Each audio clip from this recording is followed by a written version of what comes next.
What is up guys, we are back with another video. ഞാനിപ്പോൾ ഉള്ളത് Trivandrum Kanyakumari national highway 66 and as you can see ഇങ്ങനെ നീണ്ട് നിവർന്ന് കിടക്കുവാണ് ഈ റോഡ്. എനിക്ക് ഡ്രൈവ് ചെയ്യാൻ ഒരുപാട് ഇഷ്ടമുള്ള റോഡ് കൂടിയാണിത്. എനിവേ ഇന്നത്തെ വീഡിയോ ടൈറ്റിൽ നിങ്ങൾ ഓൾറെഡി കണ്ടിട്ടുണ്ടാവും. അതായത് effective mileage tips for the കാറാണ്. And as you can see current എനിക്ക് കിട്ടിക്കൊണ്ടിരുന്ന മൈലേജ് 20 km/ലിറ്റർ ആണ്. ആൻഡ് ഓൾസോ കാറിലെ ക്രൂസ് കൺട്രോൾ ഓഫ് ആണ്, AC ഒക്കെ ഓൺ ആണ്. സോ എങ്ങനെ നിങ്ങൾക്ക് ഇതുപോലത്തെ മൈലേജ് കിട്ടാൻ പറ്റും എന്ന കുറച്ച് ടിപ്സാണ് ഈ വീഡിയോയിൽ നിങ്ങൾ ഷെയർ ചെയ്യാൻ പോകുന്നത്. സോ നിങ്ങൾ ആദ്യമായിട്ടാണെന്നുണ്ടെങ്കിൽ പ്ലീസ് സബ്സ്ക്രൈബ് ചെയ്ത ചാനൽ ആൻഡ് ഓൾസോ വീഡിയോ ഇഷ്ടമായിട്ടാണ് ലൈക്ക് ചെയ്യാൻ മറക്കണ്ട. അപ്പോൾ നമുക്ക് വീഡിയോയിലേക്ക് കടക്കാം. എൻ്റെ കാർ സ്കോഡ സ്ലാവിയ 1 ലിറ്റർ മാനുവലാണ്. ഞാൻ ഈ പറയുന്ന എല്ലാ മൈലേജ് ഫിഗേഴ്സും എല്ലാം ഈ ഒരു കാറിന് ബേസ്ഡ് ആണ്. ബട്ട് ഈ ടിപ്സ് എല്ലാ കാർസിലും ബാധകമാണ്. അത് നിങ്ങൾ ഫോളോ ചെയ്താൽ ഡെഫിനറ്റ്ലി നിങ്ങൾക്ക് ബെറ്റർ മൈലേജ് മാത്രമേ കിട്ടുള്ളൂ. ആദ്യം തന്നെ കുറച്ച് കാര്യങ്ങൾ ഞാൻ ഓപ്പണായിട്ട് പറയാം. ഈ 20-21 km/ലിറ്റർ ഒക്കെ കിട്ടുന്ന കാര്യം പലപ്പോഴും ഞാൻ പറഞ്ഞിട്ടുണ്ട്. ചിലർക്ക് 25 എല്ലാം കിട്ടുന്ന ആൾക്കാരുണ്ട്. ഇതെല്ലാം എവറിഡേ ഡ്രൈവിൽ ആർക്കും കിട്ടാറില്ല. അതുകൊണ്ട് നിങ്ങൾക്ക് 20 മൈലേജ് കിട്ടുന്നില്ല എന്നത് നിങ്ങളുടെ കാറിൻ്റെ കുഴപ്പമൊന്നുമല്ല. സ്കോഡ സ്ലാവിയ 1 ലിറ്റർ മാനുവലിൽ നിങ്ങൾക്കൊരു ആവറേജ് കിട്ടാൻ പോകുന്നത് 14-15 km/ലിറ്റർ ആണ് ഒരു ഡെയിലി ഡ്രൈവിൽ. അതായത് കുറച്ച് സിറ്റി ഡ്രൈവും കുറച്ച് ഹൈവേസുള്ളൊരു മിക്സഡ് ഡ്രൈവ് കണ്ടീഷനിൽ ഇതേ നമുക്ക് കിട്ടുള്ളൂ. ലോങ് ഡ്രൈവ് ചെയ്യുമ്പോഴാണ്, അതും ഹൈവേയിൽ ചെയ്യുമ്പോഴാണ് ഈ 20-21 ഒക്കെ നമുക്ക് കിട്ടുന്നത്. ബമ്പർ ടു ബമ്പർ ട്രാഫിക്കിൽ എനിക്ക് 9 km/ലിറ്റർ കിട്ടിയിട്ടുണ്ട്. Okay, with that being said നമുക്ക് മൈലേജ് ടിപ്സിലേക്ക് കിടക്കാം. ആദ്യമായിട്ട് തന്നെ അതുപോലെ ദ മോസ്റ്റ് ഇമ്പോർട്ടൻറ്റ് ടിപ്പാണ് RPM മീറ്റർ. സ്കോഡ കാർസ് അല്ലെങ്കിൽ വോക്സ് വാഗനിൽ ഐഡിയൽ RPM എന്ന് പറഞ്ഞാൽ 700-900 RPMലാണ്.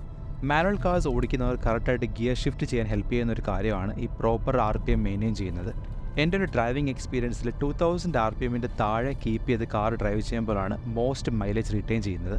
ഫസ്റ്റും സെക്കൻഡും ഗിയറിലൊക്കെ 3000-4000 RPM ഒക്കെ നമ്മൾ ഈസി ആയിട്ട് കാർ എടുക്കുമ്പോൾ തന്നെ കയറും.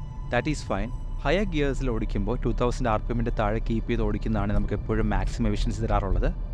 അടുത്തൊരു ടിപ്പാണ്, ഇപ്പോഴത്തെ കാറിൽ പണ്ടത്തെ പോലുള്ള ഹ്യൂജ് മൈലേജ് ഡ്രോപ്പൊന്നും ഉണ്ടാകാറില്ല നമ്മൾ AC ഇട്ട് ഓടിക്കുമ്പോൾ. But the more the AC compressor is working, that definitely has some effect on the fuel efficiency. So correct ആയിട്ടുള്ള AC സെറ്റിങ്സ് നമ്മൾ എപ്പോഴും കീപ്പ് ചെയ്യുക. അതുപോലെ തന്നെ ഹൈവേസിൽ നമ്മൾ ക്രൂസ് ചെയ്യുന്ന സമയത്ത് നമ്മൾ വെറുതെ വിൻഡോസ് താഴ്ത്തിയിട്ട് ഓടിക്കാതിരിക്കുക. Because it affects car's aerodynamics and also mileage drop ഉണ്ടാകാനുള്ള കാരണം കൂടിയാകുന്നു അത്. മൈലേജ് കൂടാനായിട്ട് നമ്മൾ AC ഒക്കെ ഓഫ് ചെയ്ത് ഗ്ലാസ്സൊക്കെ താഴ്ത്തിട്ട് ഓടിക്കുന്നു. അത് സ്ലോ സ്പീഡ്സിൽ മാത്രമേ അത് കുറച്ച് ബാധകം അല്ലെങ്കിൽ കുറച്ച് എഫക്റ്റീവ് ആവത്തുള്ളൂ. ഹയർ സ്പീഡ്സിൽ ദർ ഈസ് നോ ബെനിഫിറ്റ്. പുറത്തുനിന്നുള്ള മൊത്തം പൊടിയും അകത്ത് കയറുന്നതല്ലാതെ വേറെ ഒരു ബെനിഫിറ്റ്സും ഇല്ല. കാറിൽ ഒരു വലിയ മൈലേജ് ഇൻക്രീസ് നിങ്ങൾക്ക് കിട്ടാൻ പോകുന്നില്ല. അതുകൊണ്ട് അടുത്തൊരു ഇമ്പോർട്ടൻറ്റ് ടിപ്പാണ് കാറിൻ്റെ ടയർ പ്രഷർ നമ്മൾ കറക്റ്റ് മെയിൻറ്റെയിൻ ചെയ്യുക.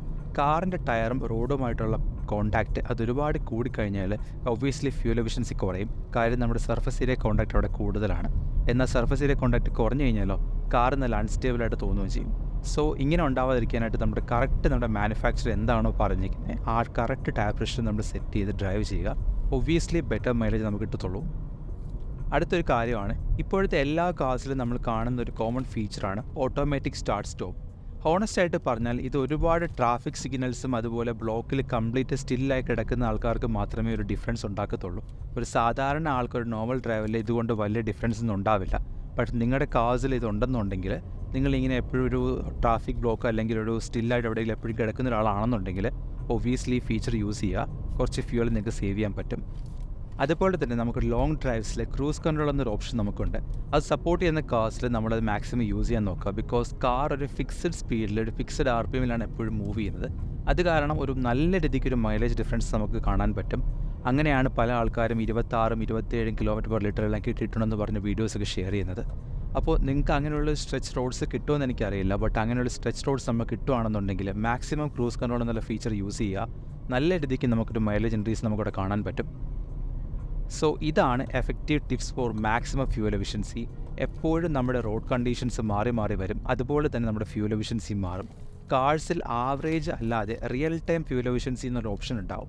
അത് ചെക്ക് ചെയ്താൽ നമുക്ക് കാണാൻ പറ്റും. നമ്മൾ ഓരോ ടൈം നമ്മൾ ജസ്റ്റ് ഒന്ന് കാല് കൊടുക്കുമ്പോൾ നമ്മൾ ജസ്റ്റ് ഒന്ന് കാലെടുക്കുമ്പോൾ എപ്പോഴൊക്കെ ഏതൊക്കെ രീതിയിൽ മൈലേജസ് വേരി ചെയ്യുന്നുള്ളത് നമുക്ക് കാണാൻ പറ്റും. അത് നോക്കി നമ്മൾ കുറച്ചൊന്ന് ഡ്രൈവ് ചെയ്യുമ്പോൾ നമുക്ക് മനസ്സിലാവും നമ്മൾ എങ്ങനെയൊക്കെ ഓടിച്ചു കഴിഞ്ഞാൽ കാറിൽ മാക്സിമം മൈലേജ് റീറ്റെയിൻ ചെയ്യാൻ പറ്റും എന്നുള്ള കാര്യം. നിങ്ങൾ നിങ്ങളുടെ കാർ 2000 RPMൻ്റെ താഴെ നിർത്തി നിങ്ങൾ ഡ്രൈവ് ചെയ്ത് നോക്കൂ. എന്നിട്ട് നിങ്ങൾ മൈലേജ് കൂട്ടിയിട്ടുണ്ടോ ഇല്ലെന്നുള്ള just let me know in the comment section down below. And also വേറൊരു കാര്യം, ഒരു ജർമ്മൻ കാറൊക്കെ കയ്യിലിരിക്കുമ്പോൾ ആരും പയ്യെ പോകാൻ നോക്കാറില്ല. ടർബോ പെട്രോൾ കൂടി ആയ സ്ഥിതിക്ക് എപ്പോഴും നമുക്ക് ഫുൾ ത്രോട്ടിൽ എന്ത് ചെയ്യാൻ കൊടുക്കാൻ തോന്നും. ബട്ട് ആ ഒരു ടെൻഡൻസി എല്ലാവർക്കും ഉള്ള കാര്യമാണ്, ഈ പറഞ്ഞത് എനിക്കും ഉണ്ട്. സോ അങ്ങനെ നമ്മൾ ഓടിക്കുമ്പോൾ അതേപോലെ ഫ്യൂൽ എഫിഷ്യൻസി ഡ്രോപ്പ് ആവും. സോ ഈ വീഡിയോ ജസ്റ്റ് നിങ്ങളുടെ കാറിൽ നിന്ന് നിങ്ങൾക്ക് എങ്ങനെ മാക്സിമം ഫ്യൂൽ എഫിഷ്യൻസി ഊറ്റിയെടുക്കാം എന്നൊരു ടിപ്സാണ് ഞാൻ പറഞ്ഞിരിക്കുന്നത്. I hope everyone has enjoyed the video. Don't forget to subscribe to the channel, and also I will see you guys in the next one. Till then, take care.